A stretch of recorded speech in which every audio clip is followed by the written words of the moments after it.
किसान साथियों नमस्कार, मैं पुनीत सिसोदिया। किसान भाइयों, हमारे बहुत सारे किसान साथियों के हमें कमेंट देखने को मिल रहे हैं कि हमारी फसल के अंदर जो थ्रिप्स है वो कंट्रोल नहीं होता है और बहुत सारे जो केमिकल्स हैं वो बताते हैं कि वो काम नहीं कर रहे हैं।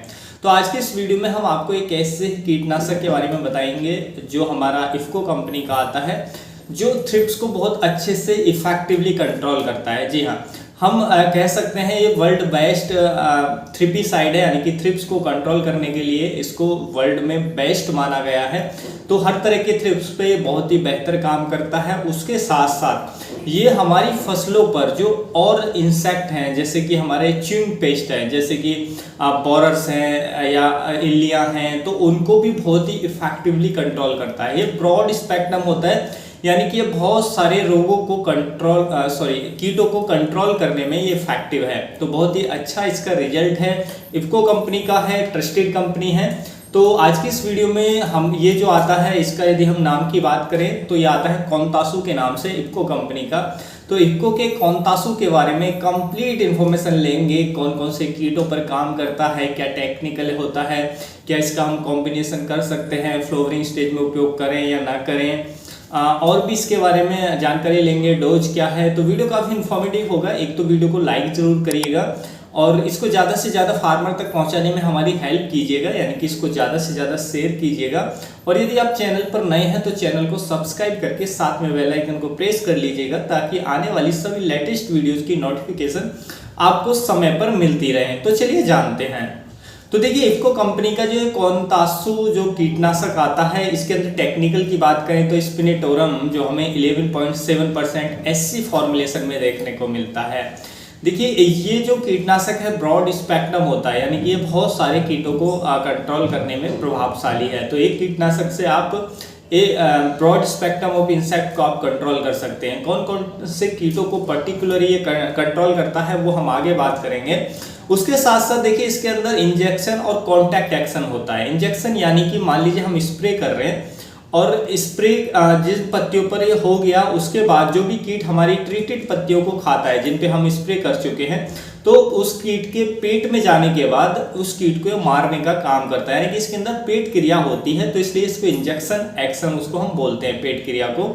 उसके साथ साथ इसमें कॉन्टैक्ट एक्शन होता है, यानी कि मान लीजिए हम स्प्रे कर रहे हैं, स्प्रे के दौरान कीट कॉन्टैक्ट में आ जाता है, उसके ऊपर ये दवा डल जाती है, तो इसके अंदर कॉन्टैक्ट एक्शन भी होता है। तो कॉन्टैक्ट एक्शन से भी कीट को खत्म करने का काम करता है। तो इस तरीके से दो एक्शन इसके अंदर पाए जाते हैं, जो जिससे कीटों को टारगेट करके नष्ट करता है हमारी फसलों पर। उसके साथ साथ इसमें ट्रांसलेमिनार एक्शन होता है। ट्रांसलेमिनार एक्शन मतलब मान लीजिए हमने स्प्रे किया तो ये पत्तियों के आर पार हो जाता है। मान लीजिए हमने ऊपरी परत पर स्प्रे किया तो ऊपरी परत से निकल करके ये पत्तियों को आर पार करते हुए निचली परत तक आ जाएगा।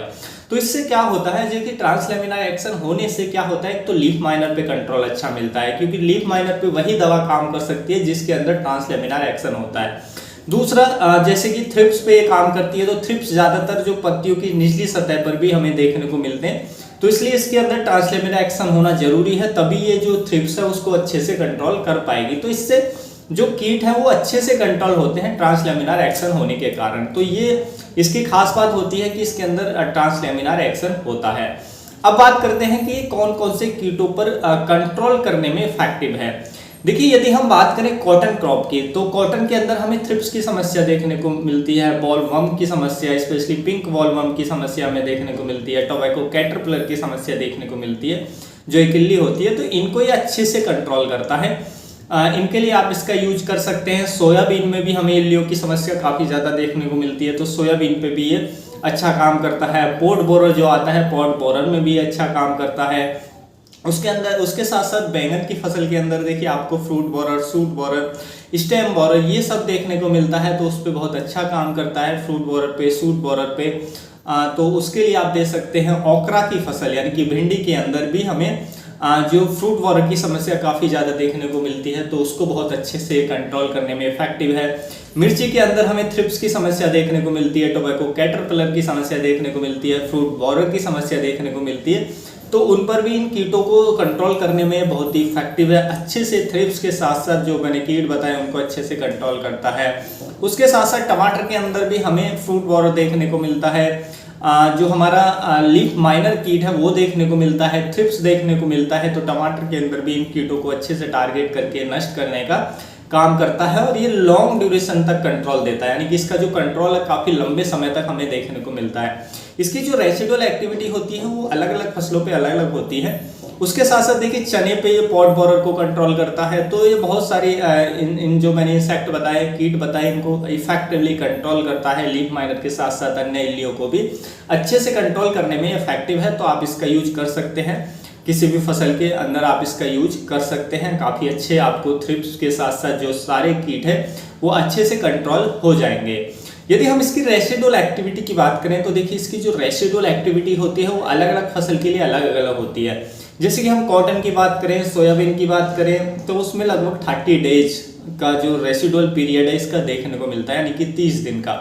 वहीं पर मिर्च की बात करें या कुछ अन्य फसलों की बात करें तो मिर्च के अंदर, टमाटर के अंदर मैक्सिमम 7 डेज का इसका रेसिडुअल पीरियड होता है।